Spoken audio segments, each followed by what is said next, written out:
Hey there, iPhone users! Struggling with the latest iOS 18 update? Don't worry, I've got you covered with some quick and easy solutions. First up, try restarting your phone. It sounds simple, but it often does the trick.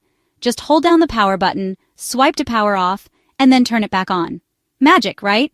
If that didn't work, check for app updates. Go to the App Store, tap on your profile, and update all your apps. Outdated apps can cause all sorts of issues, especially after a major update like iOS 18. Still having problems? Try resetting your network settings. Head to Settings, then General, then Reset, and choose Reset Network Settings. This will reset Wi-Fi, Bluetooth, and VPN settings. But don't worry, your data will be safe. Another trick is to update your iPhone again. Sometimes Apple releases minor updates to fix bugs in major updates. Go to Settings General and then Software Update to see if there's a new version available. Finally, if none of these solutions work, you might consider reverting to the previous iOS version. This is a bit more technical, so you might want to back up your data first. You can find detailed guides online to help you through the process.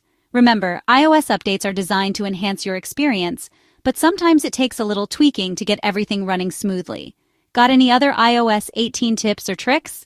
Drop them in the comments below and let's help each other out. Thanks for watching, and don't forget to like and subscribe for more tech tips.